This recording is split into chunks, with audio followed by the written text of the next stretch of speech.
तर नमस्कार मित्रांनो, माझ्या एक मस्त गोष्ट आहे तुमच्यासाठी सांगायसाठी. तर माझा एक मित्र आहे, तो पुण्यात आला. पहिलं तर त्यांना पी जी केली, माझी नाही बरं का, समजा माझी गोष्ट आहे. त्यांना पहिलं पी जी गेली, त्यांना कालच मला गोष्ट सांगितली आणि त्याला बोललो मी इंटरनेटला शेअर करू का, म्हणजे व्हिडिओ बनवू का त्यावर. तो म्हणलं बनवू, काय लोड नाही. तर तो आला, त्यांना पी जी गेली. पी जीचं भाडं होतं 3,000 आणि डिपॉझिट होतं 3,000. तर त्यांना आल्या 6,000 पे गेले. महिनाभर राहिला.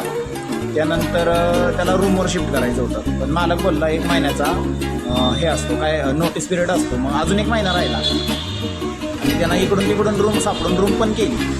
आता रूमला लागतं 4 माणसं, नाही तर रूम काय परवडत नाही आपले 1 RK पुण्यात. तर त्यांना पुण्यात 1 RK केली आणि जवळपास त्याचं डिपॉझिट काहीतरी 20,000 होतं आणि भाडं काहीतरी 10,000 होतं. असं बोलला तुम्हाला 2500 म्हणजे पी जीपेक्षा 500 रुपये कमी लागणार होते. म्हणून तो तिकडे शिफ्ट झाला. तर शिफ्ट झाला, महिनाभर राहिला आणि नंतर काय झालं प्रॉब्लेम, का एक मित्र होता त्याच्या सोबतचा, त्याचा आयट्याचाच होता.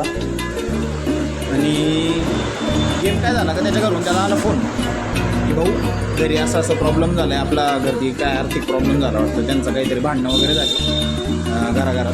तर त्याला त्यांनी बोलून घेतलं घरी.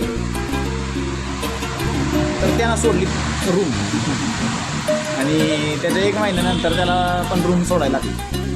तर पुण्यात या असे सीन होत असतात का आपले जे जीव भावाचे मित्र असताना ते पण आपला साथ सोडून जातात, कारण की घरी काय कोणाचा प्रॉब्लेम होईल हे काय कोणाला सांगता येत नाही. त्यामुळं मग ते भाडं काय त्याला द्यायला परवडणार. मग तो मला विचारत होता का तू येतो का रूमला, आणि आपला सीन काय आहे का मी पण रूम बघतोय, पण मला त्याच्याकडे जायचं नाही, कारण की तो राहतोय भोसरीला, मी राहतोय पिंपरी चिंचवड इकडे नवी सांगलीला. तर मला भोसरी विसरीला अजिबात जायचं नाही आहे. तर हा एरिया चांगला आहे.